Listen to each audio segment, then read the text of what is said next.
buen día, buenas tardes. Empezamos con la tercera jornada del CIRME, Curso Iberoamericano de Radiología Musculoesquelética. Estamos muy contentos por la gran participación y repercusión que han tenido las dos primeras jornadas. Junto con Luis y Tomás estamos todos los días, toda la semana pensando en cómo ir mejorando incluso el formato. La verdad que estamos muy contentos y orgullosos de, como les dije, la respuesta. También en función a lo que fuimos viendo, hemos incorporado al staff docente a grandes radiólogos como Álvaro Siedi, Nicolás Bernard y Alexei Pérez, que nos van a ayudar sobre todo en la contestación de los chats y a contestar preguntas y lograr cierta interacción que a veces por los tiempos limitados que tenemos no lo podemos hacer. Como ya les dijimos previamente, tenemos un tremendo staff de médicos radiólogos y médicos traumatólogos que la verdad que se han prestado, traumatólogos de primerísima línea, al igual que los radiólogos, que se han prestado a este juego radiológico, traumatológico, y lo sacamos un poco de su esquema habitual quirúrgico para dedicarnos un poco más al lado diagnóstico. La sabiduría de estos tremendos traumatólogos también nos ayuda a interpretar mucho mejor nuestra manera de encarar los aspectos diagnósticos. Como siempre, el agradecimiento a Tecnimagen, la verdad que Darío Cordenons, Corina Escames, Eugenia Yoko y todo su equipo nos brindan el apoyo y la tecnología posible para poder hacerlo, y por supuesto los grupos MUSC y Santander MSK, que somos los grupos que nos fusionamos hasta en el logo del curso para organizarlo, y los apoyos de todas las sociedades que nos apoyan. Destaco nuevamente la Sociedad de Radiología, la FARDIT, la Sociedad Europea Española de Radiología Musculoesquelética, la Asociación de Traumatología del Deporte, la Asociación de Artroscopía y la Sociedad Española de Radiología nos han prestado su apoyo y difusión. Haciendo un poco el repaso de los que estamos, de los que participamos, de los 8.245 inscriptos que había hoy a la mañana, ahora ya hay 2.000 personas conectadas. El 55% son radiólogos, 22% traumatólogos. Ha aumentado en estos días la inscripción de traumatólogos que se han visto atraídos por el formato, 12% médicos del deporte, y hay un porcentaje del 11% de kinesiólogos, fisioterapeutas y afines. En esta charla, que es la tercera, vamos a hablar de inestabilidad del tobillo. Estamos recorriendo las que nosotros consideramos las patologías más frecuentes y que teóricamente las que más dominamos, pero también es donde quizás más errores cometemos. Le voy a pasar la palabra a Luis, al que lo vamos a co-conducir a este momento. Luis, contanos un poquito aspectos de las clases previas. Okay, buenos días a todos. Recordar que hemos estado en la sesión pasada un promedio de 3.500 personas, ha habido momentos de 3.800, pero más o menos el promedio que se mantuvo fue de 3.500 personas en el manguito rotador.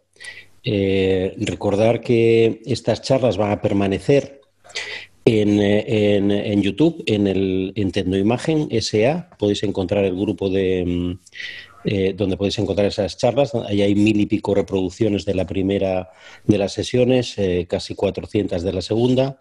Y recordar que al que no, especialmente por el horario, no pueda asistir o quiera recordar conceptos, tiene ahí a su disposición las sesiones. Las sesiones no va a estar de forma indefinida. Nos hemos planteado dejarlas unos 15 días después de que termine del último día del curso, y después pues ya no estarán disponibles. Recordaros también otros recursos, como son nuestras páginas web, tanto de Santander MSK como de MUSC Argentina, donde hay recursos docentes yo creo que bastante interesantes, la de otros compañeros que van a participar en este curso, que tienen recursos docentes espectaculares. Quiero destacar, ya que hoy está presente la página del doctor Jorge Batista y, por supuesto, Promedón Argentina y otras sociedades que tienen recursos espectaculares. Recordar también el formato, como decía Alejandro, vamos a intentar evolucionar un poquito el formato para que sea cada vez más interactivo. Hay cosas que funcionan mejor, cosas que no estamos tan contentos y que vamos a ir cambiando. Entonces vamos a hacer en esta sesión unas preguntas interactivas, una breve revisión del tema también con un componente interactivo importante. Vamos a luego a revisar las preguntas de los asistentes, intentando que esto es algo que quizás no hemos hecho bien en otras sesiones, revisar lo que nos preguntan los asistentes al curso, revisar 3 casos clínicos que nos van a presentar 3 radiólogos de gran prestigio y a los que yo aprecio especialmente, y finalmente establecer unas conclusiones después del debate de estos casos clínicos, establecer unas conclusiones de la sesión general que la haremos Alejandro y yo. La charla principal la va a realizar Tomás Pascual. Tomás Pascual es un radiólogo de musculoesquelético espectacular. Yo creo que la gente que viene con más potencia o que ya está ocupando un lugar muy importante en la radiología musculoesquelética argentina e internacional. Es colaborador de Alejandro Rolón, tanto en IMAXE como en IMAN, y es una persona con especial formación en patología deportiva y musculoesquelética. Y nos va a hablar de un tema realmente complejo como la inestabilidad de tobillo. Y para presentar a los casos clínicos tenemos tres radiólogos espectaculares. Gonzalo Serrano. Gonzalo Serrano es un radiólogo musculoesquelético de Santiago de Chile, que trabaja en la clínica alemana. Yo es de las personas que más me ha sorprendido en los últimos años. Y algunas de las mejores charlas que he visto en los últimos años son de Gonzalo Serrano, que aborda las patologías con una profundidad y un conocimiento increíble. Y en cuanto a su dominio de la ecografía es simplemente espectacular. Yo creo que es uno de los mejores ecografistas que existen. El siguiente caso lo va a leer Willy Fernández Jara. Willy Fernández Jara tiene muchas cosas a favor. Es un radiólogo de uno de los mejores sitios del mundo, que es de Cádiz. Es un radiólogo musculoesquelético que trabaja en Madrid, que trabaja en Sanitas La Zarzuela y en el Hospital Rey Juan Carlos en Móstoles. Es un radiólogo muy importante también en nuestra sociedad, la SERME, y nos va a presentar un caso también muy interesante. Tiene algún defecto, es del Madrid, pero nadie es perfecto en esta vida. Y finalmente Guillermo Azulay. Guillermo Azulay es una persona de la que somos amigos desde hace mucho tiempo, trabajando en conjunto con Alejandro Rolón durante muchos años, ahora en el centro de otros buenos amigos como es el centro Rossi, un radiólogo musculoesquelético y un ecografista espectacular. Y sin más, Alejandro, nos presentas a los traumatólogos. Vamos a ir a presentar a los traumatólogos. Por un lado, la verdad que de nuevo, un Dream Team de la patología del tobillo y pie. Nos estamos dando un pequeño lujo en vida. Así que presento primero a Guille, al Vasco, a Rondo. La verdad que me gusta mucho cómo encara docentemente todos los aspectos del tobillo y pie. Como verán en su currículum, tuve que reducir, perdón Vasco, te tuve que sacar muchas cosas de tu currículum de primera línea. Pero bueno, es el jefe del servicio de pierna, tobillo y pie del Instituto Dupuytren. Tiene un grupo muy potente de cirujanos del pie, que es el CEP. Les recomiendo su página porque está muy bien, tienen una dedicación muy específica. Y la verdad que trabaja en el Instituto Dupuytren, es el presidente del comité de docencia, inclusive de ahí. Y es un gran docente, que me gusta mucho escucharlo. Jorge, que es como un hermano, un amigo, y la verdad que hemos crecido juntos en esta especialidad. Él claramente me superó y tiene esta doble visión que también la tengo yo, que es lo más científico, de hecho expresada en muchísimos artículos y plasmada en un muy lindísimo libro de artroscopía del tobillo. Es un súper conocido especialista del deporte también. Es el médico desde hace muchos años del Club Boca Juniors, casi todos lo conocen, y recomiendo su página de YouTube, su canal de YouTube, que tiene cosas muy interesantes, y a mi gusto, me gusta mucho, y siempre se lo digo a él, escucharlo docentemente, porque tiene una profundidad y una simpleza que siempre me sorprende. Y te dejo a vos la presentación de Jordi, Luis. Bueno, Jordi Vega, lo primero que igual hay que destacar de él es que es uno de los grandes amigos y colaboradores de una de las personas que más he admirado yo y que sigo admirando en la vida, que es Pau Golanó, tristemente fallecido, pero Pau Golanó ha sido probablemente uno de los mejores anatomistas, por qué no decirlo, el mejor de las últimas décadas. Tristemente fallecido, es una persona muy importante en el trabajo de Pau Golanó es Jordi Vega. Jordi Vega tiene artículos que para nosotros, para todos los radiólogos musculoesqueléticos, para toda la gente que nos dedicamos a la patología musculoesquelética, son referencia.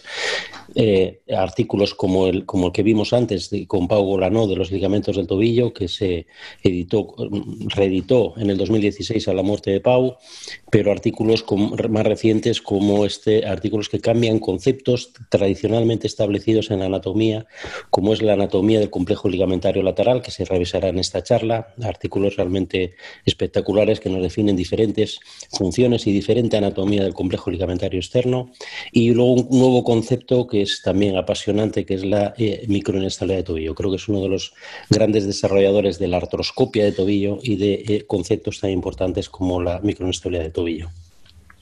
Bueno, yo metí mi pequeño, aprovechando tanto público, y que hace 8 años que no estoy en el cumpleaños de mi hijo, sus primeros 8, porque soy parte de la selección argentina y estoy en la burbuja. Aprovecho para mandarle un afectuoso cariño a mi querido Manu, que ayer lo hice posar con la foto, con la Copa del Mundo. Bueno, vamos a las preguntas. Hacemos de nuevo lo interactivo, muy cortitas las respuestas. Acá está Álvaro también, Siedi, Alexeis y Nico Bernard, que nos van a ayudar con toda la parte, con todo esto. Distinguen sus informes qué fascículo del ligamento talofibular anterior se encuentra comprometido en una inestabilidad lateral del tobillo. ¿Sí o no? Unos pocos segundos, y cuando vos decidas, Álvaro, ya lo cortás. O pasamos a la siguiente. Como ya saben, lo vamos a ir respondiendo a lo largo de las clases. Hubo un porcentaje mayor de no que de sí. Segunda pregunta: futbolista profesional, estudios de imágenes para ingreso a nuevo club, paciente asintomático, ¿cómo considera que es este examen? Si es normal o patológico. Este es un lindo, que con Jorge lo hemos tratado mucho, esta situación. Patológico el 74%, 26% lo consideran normal. Y por último, y esta la va a contestar posteriormente Willy en su clase, en su presentación: inestabilidad lateral del tobillo asociada a caída, hematoma y dolor perimalleolar externo. ¿Cuál es el diagnóstico a partir de esta imagen radiográfica que en general inicia los algoritmos de estudio? RX normal, bueno, etc. Ya veremos. Acá probable abulsión del ligamento peroneo astragalino anterior, raíz y alta. Vamos a analizarlo después con el resultado. Y entonces ya, de paso, antes de comenzar y darle el paso a Tomás, les voy anticipando que la semana que viene vamos a tener una tremenda clase también de LSA, no nos permite bajar la guardia, y espero que a los que participan también, ya hay cerca de 3.000 personas conectadas. Vamos a hablar de LSA, que es uno de los hot topics de nuestra especialidad y de la traumatología, e invitamos a unos capos bárbaros que ya los iremos presentando en la semana: Jorge Chala, Manuel Leyes, Rodrigo Maestu, Matías Costapaz, Antonio Cruz y unos radiólogos espectaculares. Muy bien, le damos lugar a Tomás. Gracias a todos. Tommy, te doy la pantalla. Gracias, Ale. Ahí estoy en este momento poniendo mi clase. Gracias a toda la audiencia, a todos por estar acá, y en especial a los panelistas que nos acompañan, que es un verdadero lujo tenerlos. Vamos a intentar resumir en estos 30 minutos brevemente inestabilidad de tobillo. La verdad que es un tema largo, vamos a intentar hacerlo práctico y comenzar con un caso clásico, un jugador de fútbol de primera división que en pleno partido sufre un mecanismo de entorsis, de inestabilidad lateral, queda tendido en el piso y lo obliga a salir del partido. Buenos días, Jorge, te pido por favor que habilites tu micrófono. Te agradezco antes que nada por estar acá, es un honor Y bueno, queríamos consultarte a ver en estos casos cómo avanzás, digamos, qué estudio pedís, cómo es que procedes. Buen día, Tomás. Ante todo, muchas gracias por invitarme a participar. La verdad que muy orgulloso de ser parte de esta iniciativa. Habría que ver si el jugador pudo seguir jugando, si uno lo evalúa después del partido, si debió salir, pero si el esguince lateral, como parece haber sufrido este paciente, lo amerita, lo primero que pido son unas radiografías de frente y de perfil, y a partir de ahí... Perdón, ahí abrí el video. A partir de ahí, bueno, vemos cómo seguimos. Perfecto, Jorge. ¿Pedirías una resonancia en esos casos donde el examen físico es dificultoso, te cuesta movilizar el tobillo, te cuesta palparlo porque está con defensa por dolor? La pregunta es muy buena. Yo creo que hay que contestarla dependiendo del contexto en que estás. Si yo estoy trabajando en fútbol y tengo la posibilidad de hacerlo, sin duda que pido, además de las radiografías, una resonancia magnética. Lo que pasa es que también hay una realidad que no todos los que trabajamos en el deporte tenemos la posibilidad de efectuar una resonancia en forma inmediata. Entonces, si vos me preguntás si yo le pasa esto a un jugador del plantel si pedimos resonancia magnética, sí, por supuesto. Perfecto, clarísimo, Jorge, muchas gracias. Seguimos adelante. Bueno, como Jorge dijo bien, lo primero, sin lugar a dudas, que hay que pedir es un par radiográfico, y esto quizás son los tips que a mí me gustaría dejarle más que nada a los radiólogos que reciben este tipo de lesiones en guardia. Siempre chequear un ABC básico, ¿no? La alineación de la estructura ósea, el análisis de la superficie cortical, tanto de la metáfisis o diáfisis, como de las superficies articulares, en busca de fracturas, en busca de contusiones óseas, lesiones osteocondrales y, sin lugar a dudas, por supuesto, revisar sistemáticamente los espacios claros, medial, lateral y todos los parámetros que respectan a la sindesmosis, ¿no? El solapamiento tibio-peroneo, los espacios claros a ese nivel. Para lo cual, como incidencia opcional, sugiero obviamente hacer la mortaja, ¿no? Y avanzando entonces en lo que es la anatomía del complejo ligamentario lateral del tobillo, todos sabemos que se distinguen 3 ligamentos clásicos: un ligamento anterior, que es el ligamento talofibular, o as peroneo-astralino anterior, que lo podemos ver muy bien en los cortes de resonancia; un as peroneo-astralino posterior, que difícilmente se lesiona y tiene esta constitución en abanico; y un as peroneo-calcáneo, un fascículo medio, que se puede ver muy bien tanto en los planos coronal como axial y tiene esta importante relación anatómica con los tendones peróneos. Por supuesto que tenemos un público ecografista muy grande, y una de las preguntas que suelen hacernos es si se pueden evaluar adecuadamente mediante ecografía los ligamentos, y la respuesta es sí. Tiene ciertas particularidades técnicas la ecografía que las vamos a ir viendo más adelante, pero especialmente en aquel médico de cancha, en el deportólogo, en el radiólogo que puede estar en el vestuario o al lado del campo de juego con el ecógrafo, tiene la verdad que muchísima utilidad. Y depende muchas veces también de la experiencia que uno tenga en la curva de aprendizaje con la ecografía. Bueno, tenemos el honor de tenerlo a Jordi con nosotros. Él es un especialista en el tema en cuanto a describir la anatomía del ligamento talofibular. Sin lugar a dudas es quien más artículos tiene publicados al respecto. Nosotros, nuestro equipo de trabajo, a través de Jorge, hemos sistemáticamente intentado estudiarlo y diferenciarlo a la hora de ver una lesión del mismo. Podemos ver como 2 variantes anatómicas clásicas: una variante monofascicular, que es la menos frecuente de ver, donde tenemos un fascículo, un as único, y lo que más frecuentemente observamos en estos cortes, este es un corte sagital angulado, 2 bandas, una banda superior y una inferior, y en el corte coronal, que creo yo, en mi opinión, es el corte donde mejor podemos distinguirlos.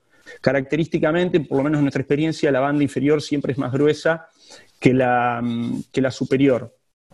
Y esto tiene mucha trascendencia en cuanto a la función y la disposición anatómica de las 2 bandas. Por lo general, la banda superior se tensa en la flexión y por eso es quizás el fascículo que más frecuentemente se encuentra comprometido en los mecanismos de inestabilidad lateral, de inversión del tobillo, mientras que la banda inferior a través de las fibras arciformes tendría una disposición isométrica, con lo cual se moviliza poco la flexoextensión, pero sí se tensa más en la flexión dorsal o en la extensión. Ahora vamos a aprovechar que está Jordi conectado. Jordi, buenos días o buenas tardes. Si podés habilitar tu micrófono.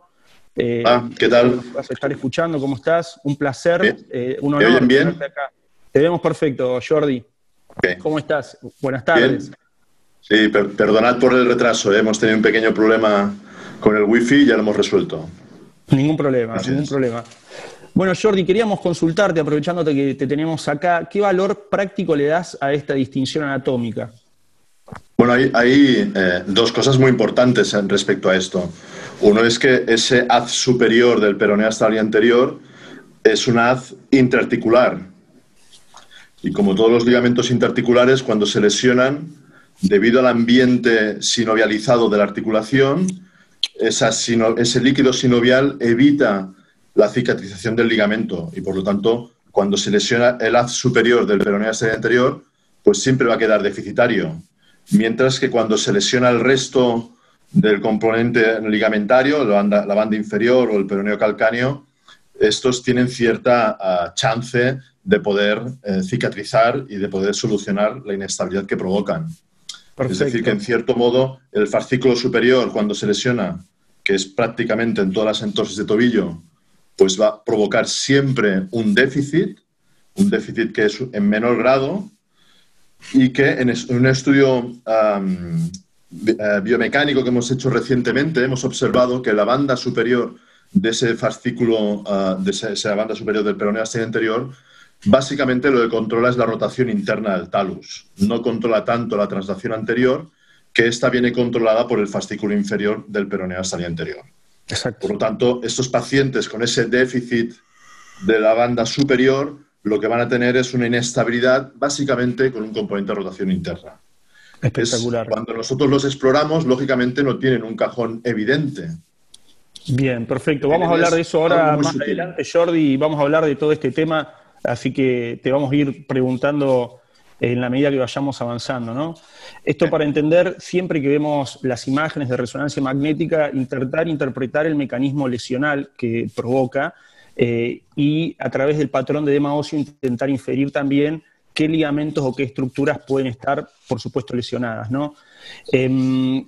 Como sucede en la gran mayoría de los casos, cuando tenemos una ruptura del ligamento talofibular, por lo general, por una predisposición anatómica y cuestiones biomecánicas, este ligamento se rompe sobre la inserción fibular y muchas veces provoca pequeñas avulsiones óseas, como vemos acá.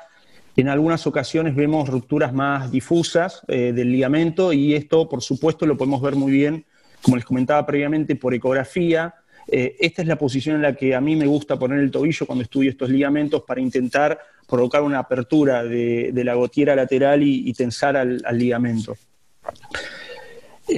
Otra cuestión importante a tener en cuenta es que los ligamentos que se van a ir lesionando van a depender de la energía que se transmita sobre la cara lateral externa del tobillo, siguiendo un orden similar a la de las agujas del reloj. Primero se va a romper el fascículo superior del ligamento talofibular, luego el fascículo inferior, y en esa medida van a seguir avanzando.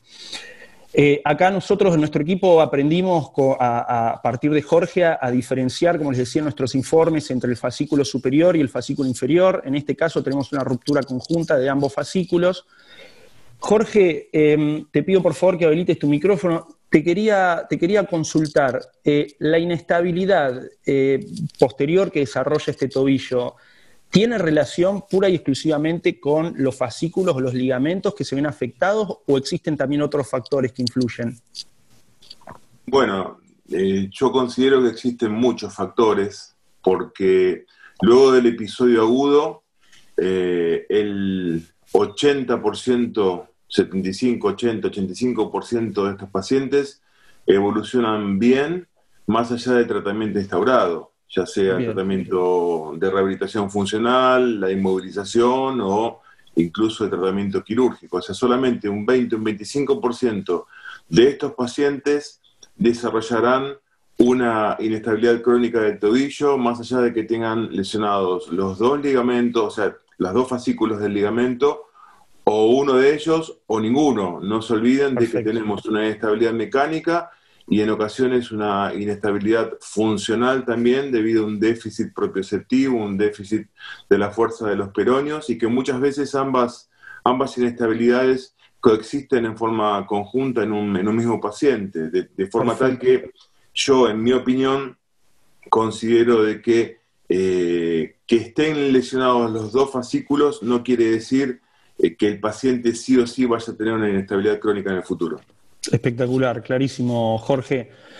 Vamos avanzando, vamos a dar algunos tips sobre inestabilidad medial del tobillo. Ya sabemos, descrito bien por Paul Bolanó, la estructura compleja que tiene este ligamento. Hay más de 14, 17 fascículos descritos que los agrupamos básicamente en dos componentes. Uno profundo, que es el más importante en cuanto a la cantidad, al grado de estabilización que proporciona, y un componente superficial. Lo podemos ver muy bien, e incluso la importante relación anatómica que tiene con el tendón del tibial posterior, donde nosotros muchas veces vemos tenosinovitis o líquido en la vaina como signo secundario de lesión, especialmente de las fibras superficiales, e incluso en las inestabilidades crónicas, por supuesto, síndromes de impeachment o procesos fibrocicatrizales alrededor del mismo. Todos conocemos el clásico mecanismo de lesión, generalmente es una inestabilidad de tipo traumática, con lo cual es más frecuente de ver en los deportes de contacto, y es por eso que en la bibliografía norteamericana tienen mayor número de incidencias por el fútbol americano y otros deportes. Le voy a dar pie al Vasco. Vasco, buenos días, gracias por estar con nosotros. Esto sería el clásico patrón que vemos cuando tenemos una inestabilidad medial de tobillo, ¿no? La lesión, en este caso, completa del ligamento colateral interno, con un ensanchamiento del espacio claro medial, el bone bruise, el edema postcontusivo en el margen lateral de la cúpula del astrágalo, y lo que más tememos siempre y tratamos de poner atención es en la lesión sindesmal, si es que está o no. ¿Cuál es tu algoritmo, Vasco? Buenos días, cuando vos tenés un paciente de estas características. Hola, buen día, ¿qué tal, Tomás? Primero agradecerle a Ale y a todo el panel de trabajo que tienen, felicitarlos por este formato y la gran participación de tanta gente, ¿no es cierto?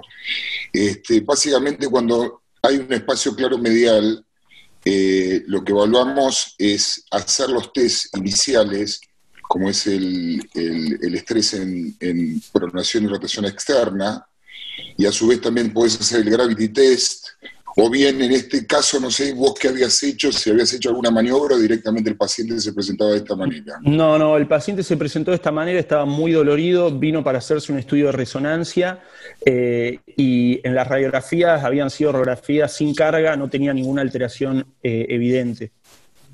Perfecto, esto entonces evidentemente acá hay una lesión del complejo medial, con una lesión que ya nos hace sospechar que está incluida también la lesión de la sindesmosis. Estos son mecanismos de pronación y rotación externa. Como vos bien mostraste, muestra un edema en el vértice externo del astrágalo y, bueno, merece ser estudiado en profundidad. Y una de las cosas importantes es que este mecanismo generalmente es de mediana o alta energía y también está muy asociada a las lesiones osteocondrales. Entonces, perfecto, vale la pena profundizar el estudio.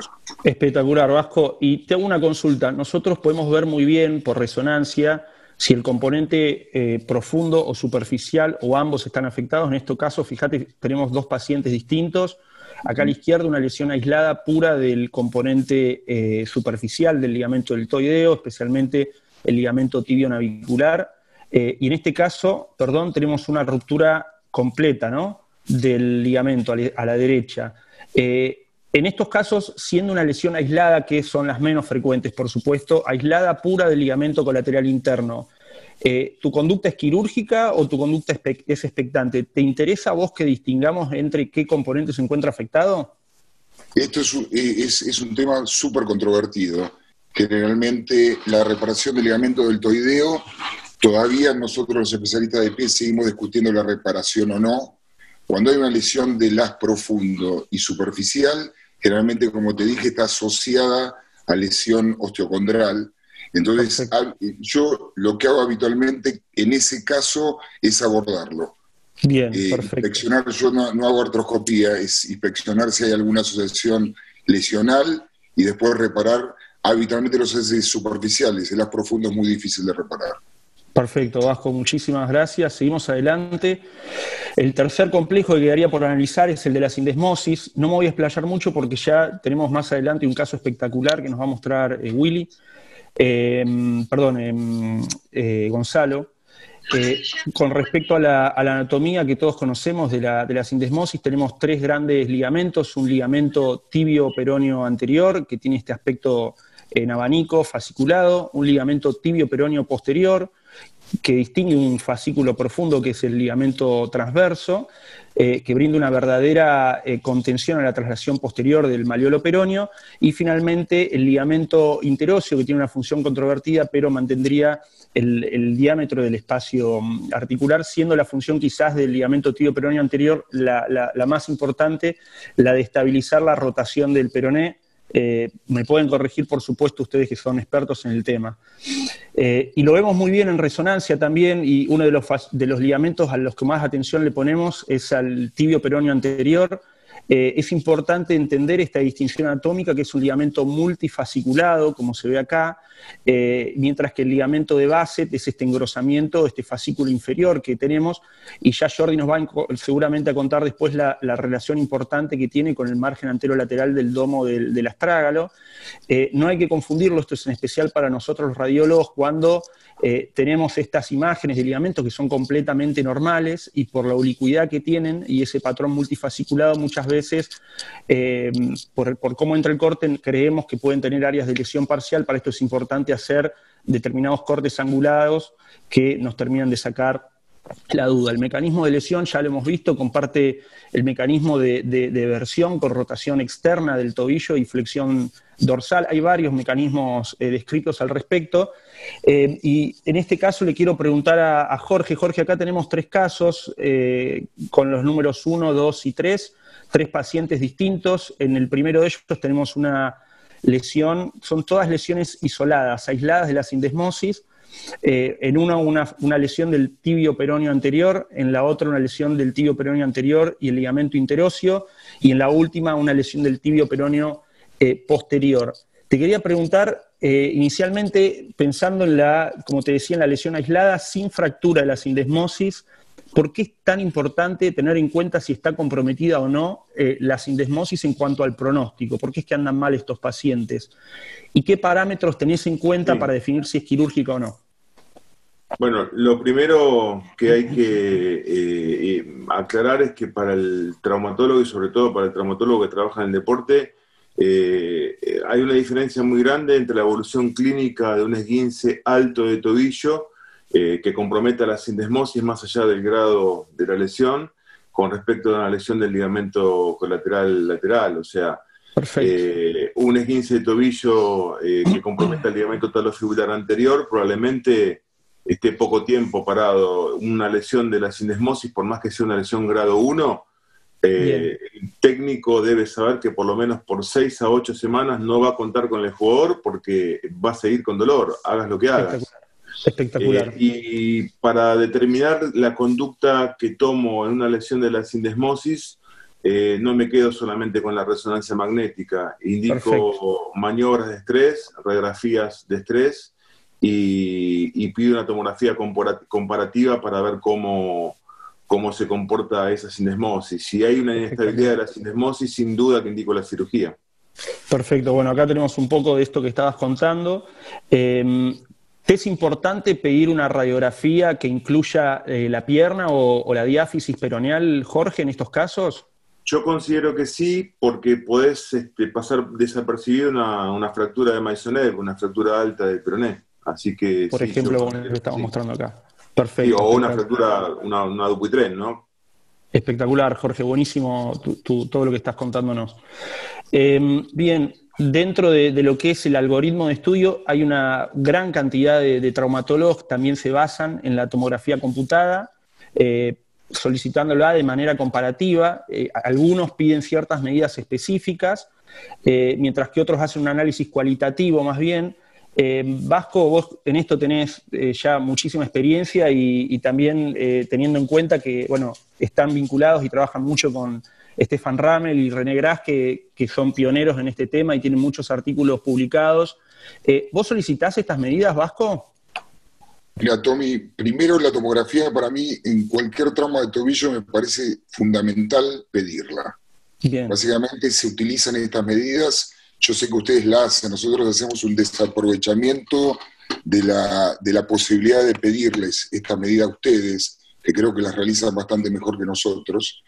Yo pido algunos de los cortes que mostrás en la imagen del slide de la izquierda, en la parte izquierda del slide, y es interesante también plantear que la morfología de la escotadura sindesmal. Debido, y hay un trabajito interesante de Stefan Rammel publicado en el Foot and Ankle del 2017. Este que está acá arriba, abajo a la izquierda arriba. Perfecto. Que es el tema de la morfología de la escotadura sindesmal, que puede haber diferentes configuraciones. Puede ser cóncava hacia adelante, cóncava hacia atrás o profunda. Y eso nos va a dar un parámetro de cómo vamos a tener que reducir el peroné dentro de la escotadura. Si uno ejerce demasiada presión con una escotadura, con una rampa anterior, es probable que el peroné se nos deslice hacia anterior. Cuando esto es a la inversa, es posterior, justamente si nosotros hacemos presión sobre el peroné, podemos llevarlo hacia atrás, y si es profunda, podemos generar un over-tightening. Así que es fundamental para establecer. Y en la imagen de la derecha tenés la asociación lesional con el maleolo posterolateral, y eso es fundamental, y ahora se está trabajando muchísimo en eso, la reducción de ese fragmento, para no solo darle estabilidad a la sindesmosis, sino que el peroné queda colocado en el sitio adecuado en la escotadura. Entonces, para mí es un estudio fundamental. Buenísimo, clarísimo, Vasco. Bueno, hay muchísimo para hablar, ¿no? Sigo adelante porque estamos con los tiempos un poco justos. Con respecto a la ecografía, gracias a la parte dinámica y comparativa de la ecografía, podemos ver también estas lesiones. Acá les muestro un ejemplo de una lesión del ligamento tibio peroneo anterior, en este paciente que había sufrido una lesión de la sindesmosis, del lado normal comparativo, y qué bien que se puede ver la imagen del otro lado, coincidente con el punto de dolor. Lesión del ligamento deltoideo, el aspecto normal que tiene, estriado en abanico, y de este caso incluso podemos ver algún fragmentito cortical avulsionado, e incluso podemos hacer, como ven en este caso de la derecha, maniobras dinámicas, generando un bostezo medial, y la apertura del espacio claro medial lo podemos hacer de manera comparativa.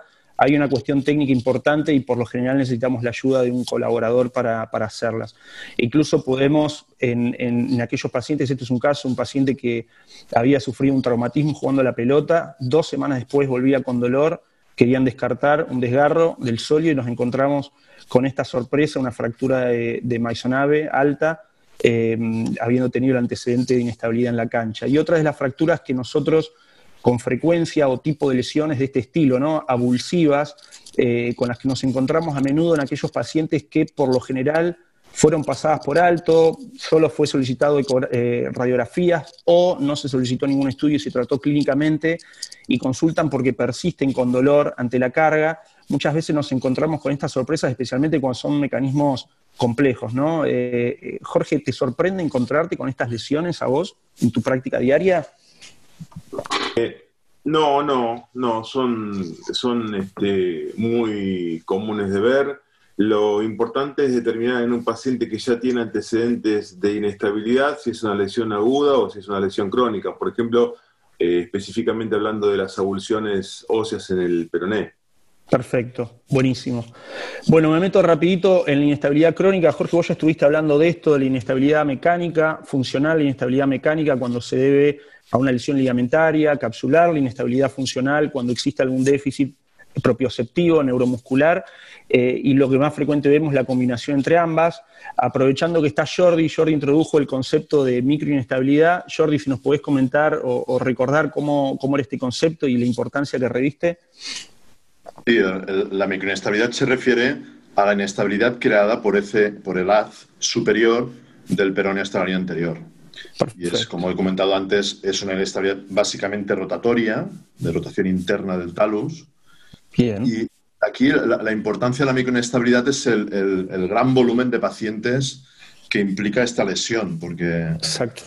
prácticamente podemos decir que todos los individuos que han tenido un esguince en inversión del tobillo van a sufrir este tipo de lesión. Entonces, Bien. la microinestabilidad asintomática es muy habitual. La sintomática probablemente estamos por debajo del 50-40%. Y vos lo definirías como esos... Perdón, Sí, dime. perdón, Jordi, y vos lo definirías como esos pacientes que siguen con dolor sobre la esquina anterolateral, sobre la gotera anterolateral, y le haces resonancias y por ahí son normales, y le haces un examen físico y es normal, ¿no? Efectivamente. Y es frecuente, este video me lo compartió mi amigo Luis Cerezal. ¿Esto lo ves frecuentemente vos en la artroscopía por esta traslación anterior que hay del astrágalo, el roce con el ligamento de Bassett? Sí, esto es el contacto entre el Bassett y el ángulo lateral del astrágalo, que es un contacto por otra parte normal, Bien. pero que en algunos de estos pacientes puede estar incrementado, incluso puede ser un punto doloroso. Perfecto, muchísimas gracias. Jorge, ¿pedís radiografías con estrés en inestabilidad crónica? No, la respuesta es no. No las utilizo, te diría que casi nunca. Ya el Ankle Instability Group ha demostrado y lo ha publicado que tienen muchos falsos negativos y falsos positivos. Es respetable quien las utiliza, me parece fantástico, pero nosotros de rutina no las utilizamos. Espectacular, muchísimas gracias. Bueno, a modo complementario, esto es más que nada para la gente que se está interesando cada vez más en la ecografía. Acá tenemos un test del cajón ecográfico. Esto es el ligamento talofibular normal. Cuando hay varias maniobras que podemos hacer para reproducir el cajón, en este caso es un caso normal. Pueden ver en este otro caso un ligamento ya más ondulado, con una ligera sinovitis en el receso anterolateral y la apertura significativa que tiene cuando lo comparamos del otro lado. Hay diferentes formas de hacerlo. Y acá, bueno, mostrando un poco lo que comentaba Jordi y comentabas vos también, Jorge, sobre la inestabilidad rotacional, aquellos pacientes que, teniendo una lesión parcial o completa del ligamento colateral externo, quedan con esa inestabilidad crónica y tienen rupturas, micro rupturas asociadas del fascículo más anterior, del ligamento deltoideo, del tibio navicular, y persisten con dolores mediales en el tobillo, ¿no? Otro de los temas emblemáticos que vemos en la inestabilidad crónica son los síndromes de fricción de partes blandas. En estos, creo yo, el más frecuente es el anterolateral. Vasco, ¿vos lo ves como una causa habitual de dolor? Sí, se presenta habitualmente y no solo eso. No, el anterolateral, el anteromedial, que yo creo que están mostrando en alguna imagen. Sí, acá le estamos mostrando en el centro. En este sector de acá, todas las fibras, toda el área de fibrosis. Son asociaciones frecuentes en las inestabilidades crónicas. ¿Y qué otra causa de dolor, Vasco, crónico considerás o cuál considerás que es la más frecuente de ver o una de las más frecuentes en las inestabilidades crónicas? Yo en la inestabilidad crónica me sorprende mucho la sinovitis del seno del terzo. Son pacientes... Ay, perfecto, excelente. La imagen que nos muestra y me encantaría que vos la describas. Yo me he sorprendido, muchos pacientes que le han hecho artroscopías de tobillo, le han tratado impeachment anteriores, posteriores y siguen con dolor. Bien. Haciendo un análisis exhaustivo clínico del seno del tarso, he comprobado la inestabilidad y con una infiltración con un poco de corticoides y silocaína se han curado. Perfecto. Bueno, desde el lado imagenológico nosotros lo que vemos es esto, ¿no? Una pérdida en la anatomía de los ligamentos interóseos y cervical, con estos cambios degenerativos y áreas de fibrosis y sinovitis en este sector. Siguiendo adelante, y esto es una de las preguntas que hemos solicitado a la audiencia inicialmente, Jorge, tenés mucha experiencia vos con respecto al tobillo del futbolista. ¿Considerás en estos casos, es un paciente asintomático, hacemos mucho estudio de ingreso al club nosotros, y es normal encontrar estos hallazgos con frecuencia? ¿Estás de acuerdo? Sí, totalmente. Yo te diría que es difícil encontrar un examen precompetitivo que tenga un tobillo normal. Absolutamente todos tienen un síndrome friccional. Nosotros en el 2004 presentamos un trabajo en la CMSIP, en donde evaluamos resonancias, estudios y radiografías en jugadores de fútbol asintomáticos, que ingresaban a la institución y el 67% tenía imágenes de lesiones ligamentarias, el 45% tenía lesiones por fricción de ósea, tanto en la tibia como en el astrágalo, de forma tal que quizás lo más importante o el arte sería tratar de reconocer a aquel paciente que pueda llegar a tener problemas, o sea, ver si hay edema asociado, ver los antecedentes del jugador, si estuvo parado por este problema o no, pero esto es lo más común de ver en una... Bien. O sea, por ejemplo, al Talar Vic, sí, ¿le das trascendencia cuándo? ¿Cuando es sintomático, por ejemplo? La respuesta es difícil, pero yo no bocho a ningún jugador que tiene estas imágenes de tobillo. Perfecto. O sea, porque es lo normal en un jugador de fútbol. El jugador de fútbol tiene una inestabilidad crónica que está balanceada por su gran trabajo propioceptivo que hace diariamente, de forma tal que es difícil que uno boche a un jugador porque tenga un osteofito o porque tenga una inestabilidad crónica en las imágenes. Clarísimo. Me preocupa más si está asociado a un deseje, ¿no? A un varo de retropié, pero bueno. Exactamente. O como por ejemplo en este caso es un caso sintomático de un impeachment anterior, se puede ver claramente la osteofitosis que tiene en espejo, ¿no? En beso, con todo el edema óseo que está por debajo y el edema de partes blandas y la sinovitis, ¿no? Más que nada vinculado al microimpacto y a esa flexión dorsal repetida. Una de las clasificaciones que está más difundida en cuanto a esto es la clasificación de McDermott. No sé, Vasco, si vos le das importancia a esta clasificación, ¿te interesa, no te interesa? En este caso, por ejemplo, en un paciente que ya tiene cambios fibróticos de la cápsula articular y un proceso de sinovitis crónica, ¿le das importancia? A ver, esta clasificación a nosotros nos sirve los cirujanos que no somos artroscopistas. En mi grupo, en el Dupuytren, el artroscopista que trabaja también con Jorge es Germán Joanas. Y lo que hacemos es determinar cuáles serían artroscópicas y cuáles a cielo abierto. Generalmente el corte es en las tipo 1 y 2 artroscópico, los tipo 3 y 4 a cielo abierto. Perfecto, buenísimo, Vasco. Seguimos adelante porque estamos un poco cortos de tiempo. Otra de las causas de impeachment que solemos ver especialmente en aquellos deportes que tienen flexión plantar brusca, ¿no? En las de bailarinas, en los que hacen salto, vóley, por ejemplo, básquet, es el impeachment posterior.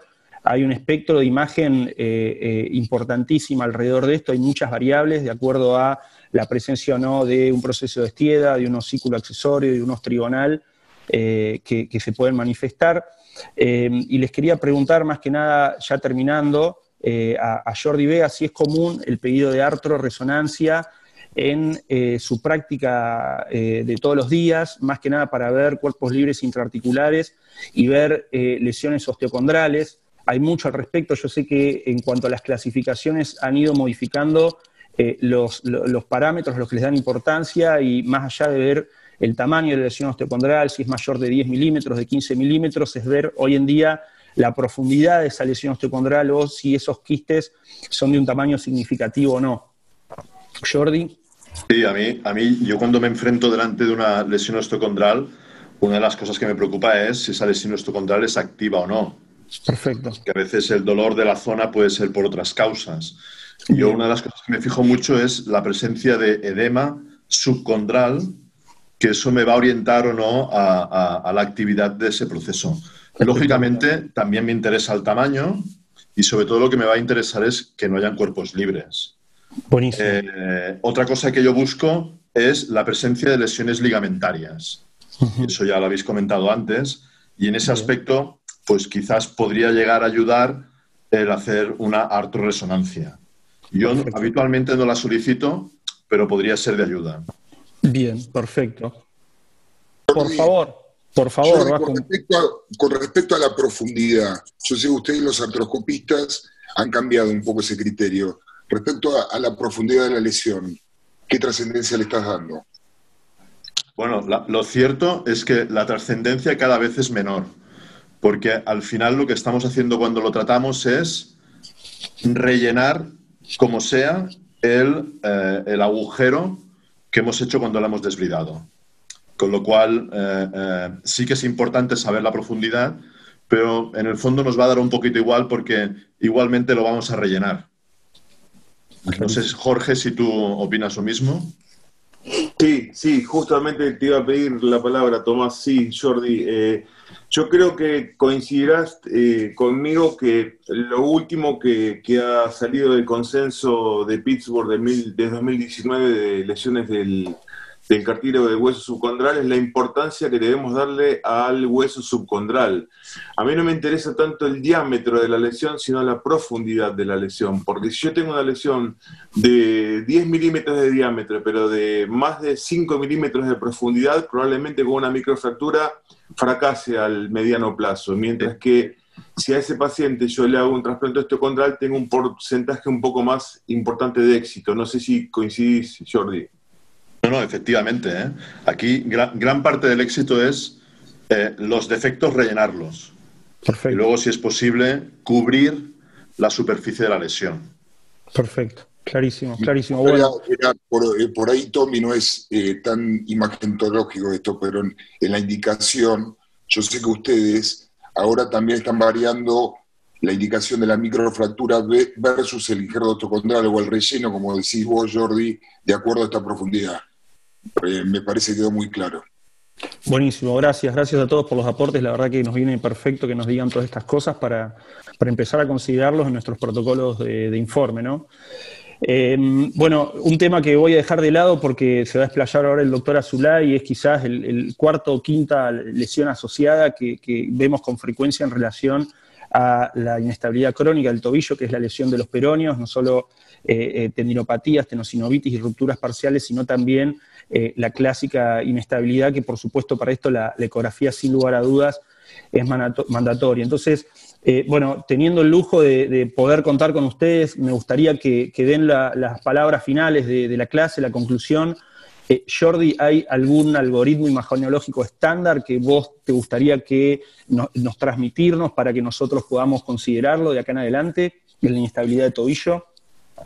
Y mira, yo, delante de una inestabilidad crónica, siempre radiografía se encarga para comprobar alteraciones del eje y luego una resonancia magnética, lógicamente, para intentar visualizar los ligamentos y que nos den el diagnóstico. Es cierto que no siempre nos va a dar el diagnóstico, sobre todo en lesiones más sutiles del haz superior, del peroneo hasta el anterior, y en algunas ocasiones yo solicito artorresonancia para ver esas lesiones. Espectacular, clarísimo. Vasco, ¿algunos aspectos que te gustaría que mejoremos en nuestros informes? Yo primero, felicitarte por la presentación y cómo llevaste el caso. Y segundo, yo daría vuelta a esta pregunta. Yo diría a los traumatólogos que sepamos que ustedes tienen los elementos y las herramientas para hacer este tipo de análisis. Me parece que la interconexión entre nosotros y ustedes es fundamental. Buenísimo, Vasco, muchas gracias. Jorge, un comentario final, algo que quieras aportar para cerrar. Sí, primero felicitarte por la charla, me pareció fantástica. Segundo, si bien esta es una charla enfocada en médicos radiólogos y cirujanos de tobillo y pie, no dejaría de darle suma importancia a la evaluación semiológica del paciente.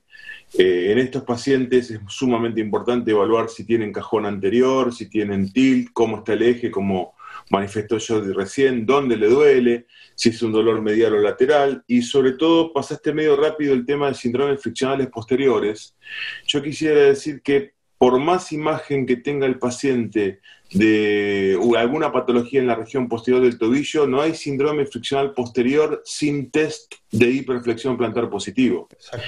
Y cuando hacemos el test de flexión plantar tenemos que tener mucho cuidado que cuando hacemos la compresión el paciente no tenga dolor anterior, porque muchas veces me pasa con mis fellows, les digo, prueben si tiene un test de flexión plantar, el paciente dice, ay, me duele, pero hay que preguntarle dónde le duele. ¿Le duele posterior o le duele anterior? Porque si no vamos a tratar una patología que no es la que tenemos que tratar. Simplemente eso, creo que los aportes de Jordi y el Vasco han sido fantásticos, tu charla magnífica, así que felicitarte nada más. Bueno, muchas gracias a todos. Entonces ya vamos a dar por finalizada la charla.